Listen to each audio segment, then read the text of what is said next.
All right, I am live here right after a great day in court, and let me explain why. So I'm back in New York City for the Diddy trial, and then today was finishing the direct examination of witness named Jane Doe.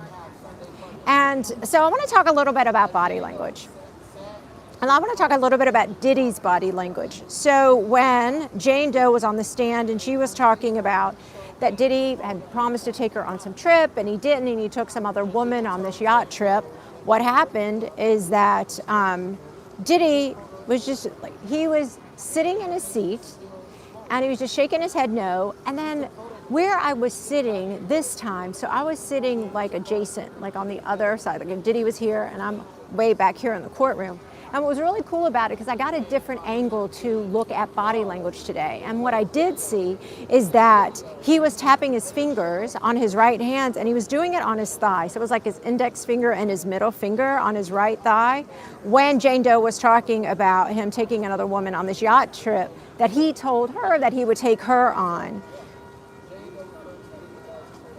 And what this revealed to me, well, it can reveal a couple things actually. So when you're looking at it at a body language perspective, one, it could be that he was just bored. The days can be very long in the courtroom listening to testimony, or it really could be that he was bothered by what he was hearing. And that one way for him to relieve this pent-up energy, because what happens is when we have this pent-up energy or anxiety, stress, tension, we have to find a way to release it. And one way of releasing it is that your body will find a way to self-soothe. So he was tapping his fingers, like I said, his index finger and his middle finger on his right thigh, just to release that energy. Let's talk a little about juror body language.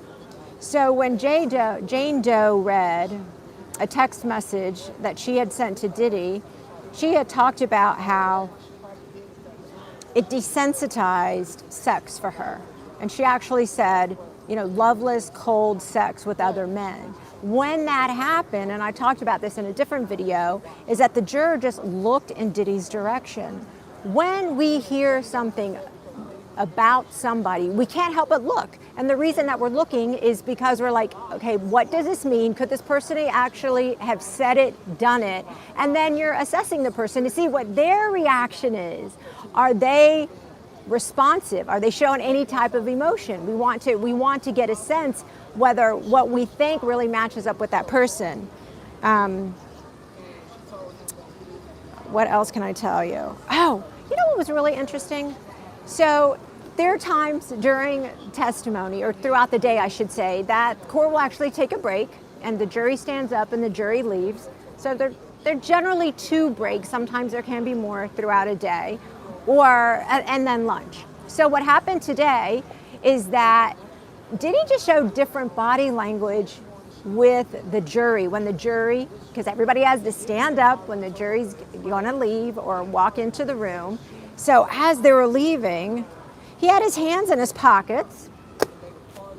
He has his hands in his pockets like this, and then he was swaying side to side, just a little bit. So it's just very subtle. And the reason this is important, and then he was looking at the jury as they was walking out of the courtroom. And this is important because I'm watching him, because like I said earlier, I had a much better angle. So I could see him more from the profile, which meant I could see like his face and like the right side of his body. And when you have this motion, one, it could be, again, you have this excess energy and you just have to release it because it can be a very long day because we're not robots. But the other thing is that it's a way to soothe himself as he's looking at the jury, as they're walking in or walking out. So I thought that was quite interesting because, there was another time that he would just like move when he was standing up, watching the jury as they were walking in or walking out. He was swaying, but using his torso, just swaying with the torso. Another time he was going forward, back and forth. But when I'm looking at everybody else, because you have to realize this when you're analyzing body language, it's like what stands out, what is different. And one thing that stood out as different is that when I was looking at Diddy's body language compared to like other people in the courtroom, meaning like to his immediate left or his immediate right happen to be other defense attorneys. So they're not moving in the same manner. And then I'm looking at people in the gallery and they're not moving in the same way either. So this lets me know that one, this could be characteristic for Diddy, but then also I do believe that there are just moments where his body just has to find a ways to release the stress. So like I said earlier, moving, just twisting his torso, rocking back and forth. And this is subtle. This is subtle as he's looking at the jury, as they're either walking in or walking out of the courtroom. Oh, do you know what was really interesting today? So because of where I was in the courtroom, I could see two of his sons. Justin and Christian were there.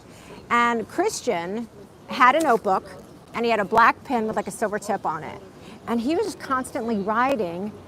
And then he would take the notebook and he'd give it to his brother Justin, and Justin would read and then he would respond.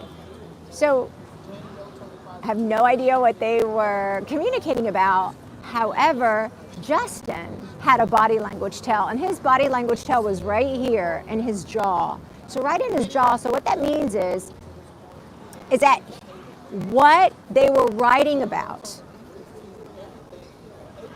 produced some stress for him, right? And normally this could be a sign of anger. Not everybody flexes their jaw when they're angry, although you tend to see that more. It could be a sign of anxiety. But when this was happening, let me see if I can go back to my notes and look. Oh, so when Jane Doe was reading a text that she had written or sent to Diddy, it was about how like she was sick and tired of his fetish and that he didn't love her. And it was during this time that the brothers were going back and forth in that notebook, writing notes to each other, reading it and responding. And there was one moment where Justin actually closed his eyes. And sometimes we will close our eyes when we're listening to something because it's too much. We want to block it. Either we don't like it, we don't like what we're hearing or what we're seeing, and you close your eyes because it's a type of blocking.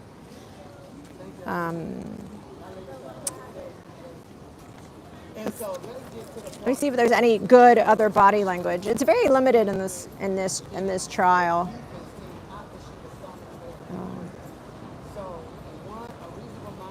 Oh yeah. So another one, I was talking earlier just about how Diddy will move his body when the jury's like walking in or walking out. And there was another time where he was like pretty, I'm going to put this down for a second. Like he's pretty respectful body language. He just crossed his hands like right in front. This is what we call the fig leaf. As he's watching the jury walk out of the courtroom. And he's just taking it in. And another time he had his hands right behind his back. So one could interpret that, it can be respectful, but it was also a way for him just to keep his body language closed. It almost like imploded on him to keep himself small, not to take up a lot of space. There could be, because if you'll remember, it could be because of this admonishment that he got not too long ago. Was it the end of last week when the judge had asked his lead attorney, Mark Igfilio, to tell his client, who is Diddy, to quit looking at the jury and moving his head, right? So to limit any potential influencing of the jury. And speaking of Mark Igfilio, let me tell you something that I found out.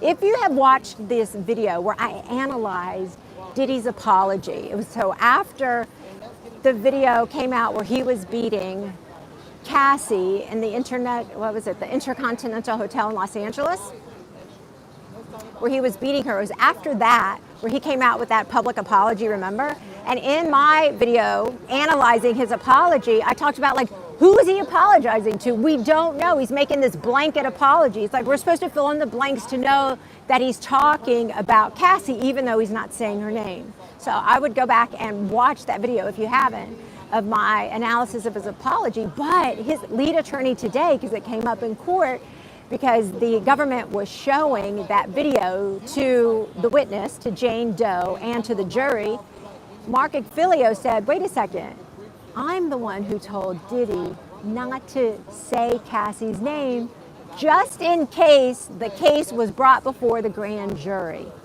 And so he didn't want Diddy to make it personal, which is a legal move, right? It's strategic. So that explains partially why Diddy did not personalize that apology, which really didn't mean much in my opinion.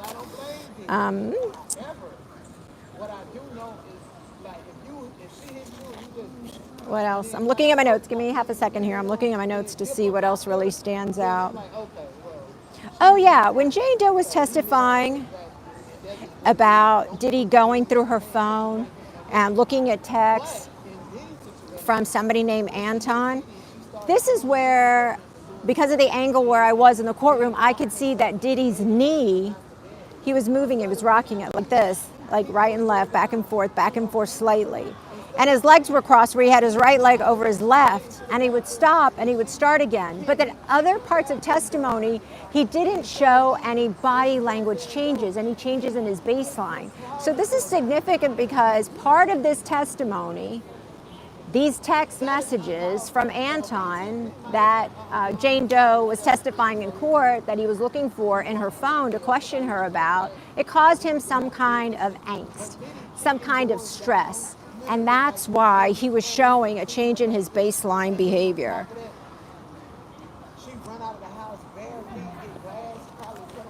Yeah, so I think that's it. Those are the big body language hotspots today.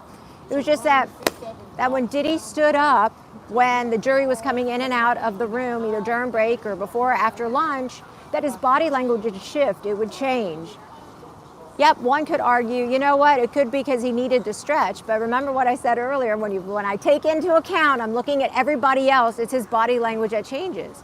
You know, he's moving side to side, he's subtly twisting his torso side to side, he's moving front to back, right? So these are some changes in his own body language that's indicative of some type of pent-up anxiety or stress for him. Yeah, so there you have it. So thanks for tuning in. And for those who are new, I'm Blanca Cobb, body language expert, just giving you a little bit of tidbits from my observations in the Diddy trial. So make sure you like and subscribe and stay tuned for more.